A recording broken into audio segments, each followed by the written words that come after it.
Salve, salve família. Eu sou o Igor, aqui do meu lado está o Monark. E, bom, hoje assim, antes da gente começar aqui a conversa com o André, na verdade, a gente precisa explicar aqui como é que vai ser o futuro dos estúdios Flow, tá? Bom, todo mundo sabe o que aconteceu aí, todo mundo viu a nota, todo mundo está a par do que está acontecendo, tá em tudo quanto é portal de notícia e tudo mais.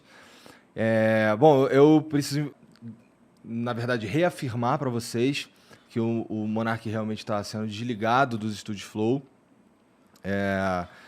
Vocês sabem que ele era sócio aqui meu sócio, na verdade, de 50% do Flow. Então a gente tinha meio a meio.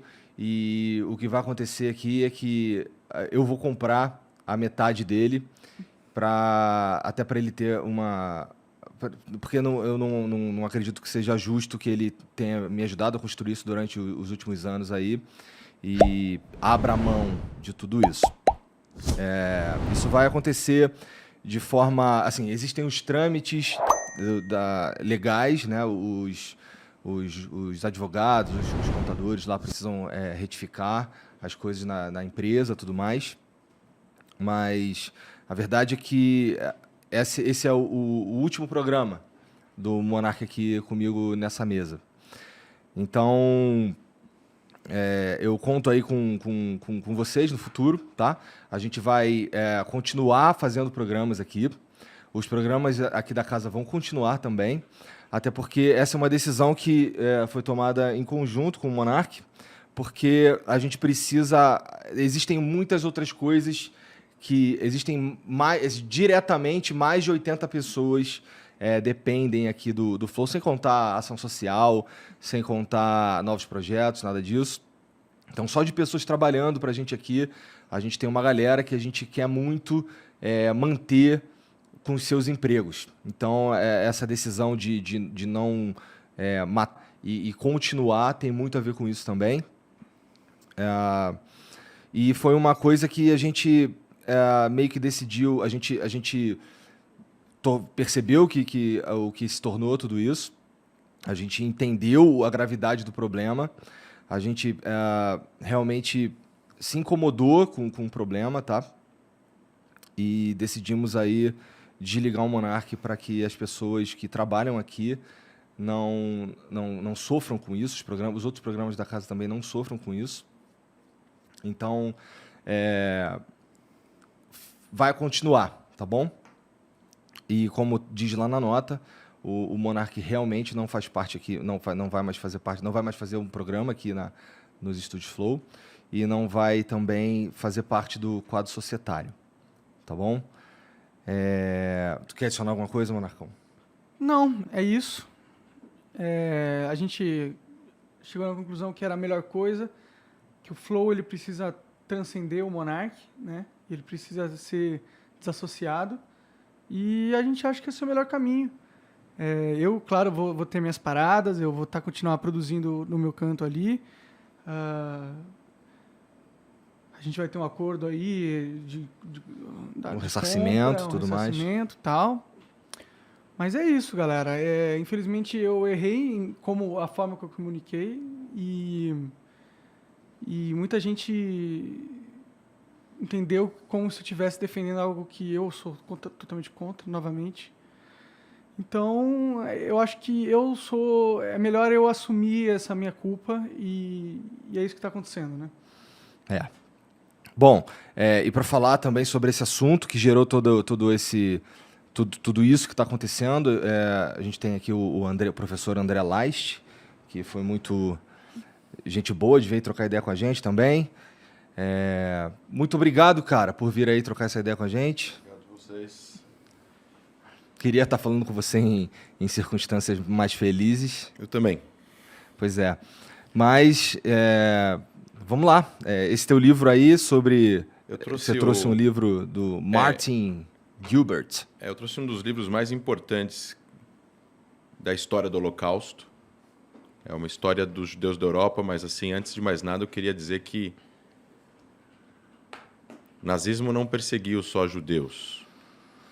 O Holocausto e a especificidade dele aconteceu com os judeus. Câmaras de gás, 1,5 milhão de mortos de crianças e tudo mais.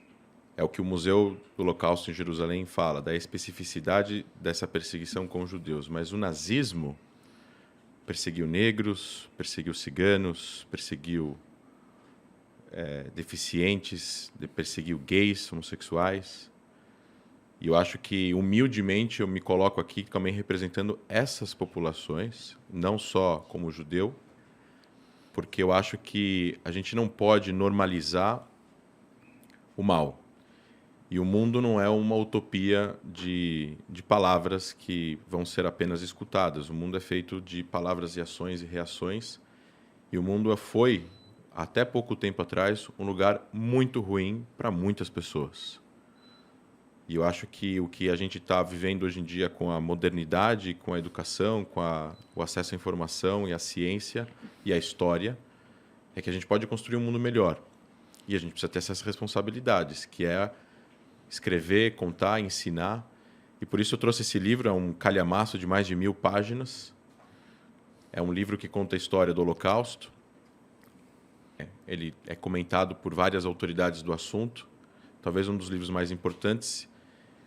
É um livro para vocês. É um livro para os ouvintes, para os espectadores. Se quiserem comprar, está em português.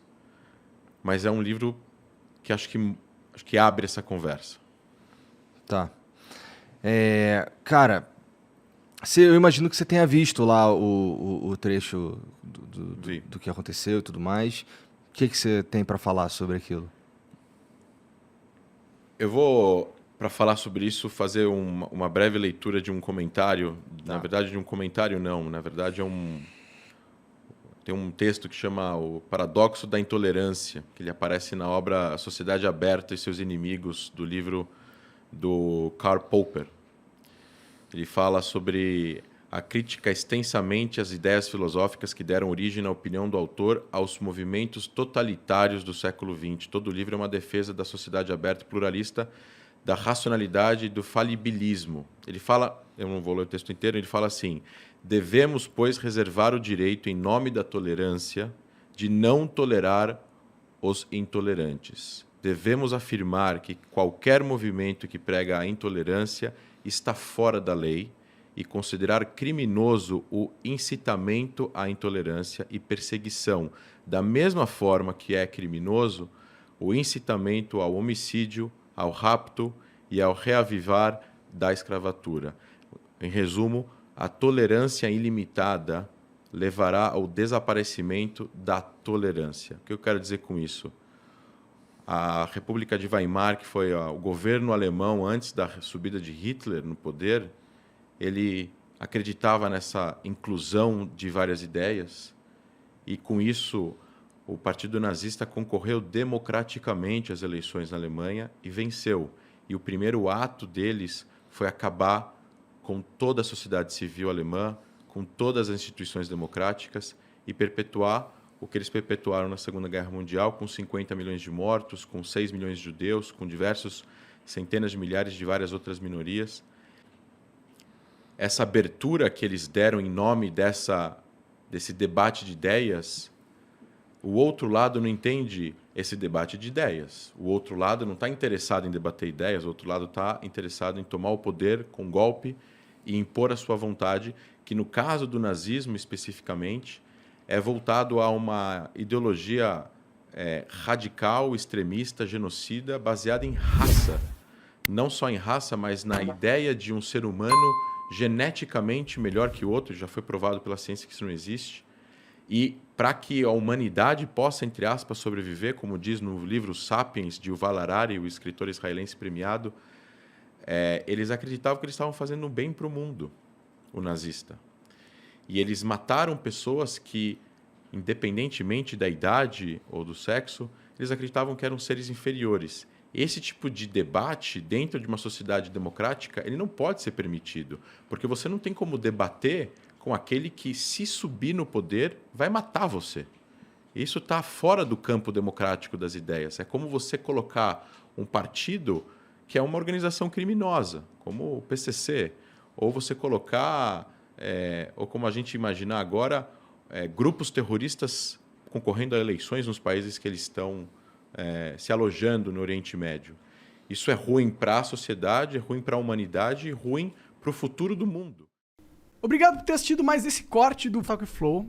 E você que está assistindo esse vídeo aqui no Talk Flow, Você pode se tornar membro do Flow.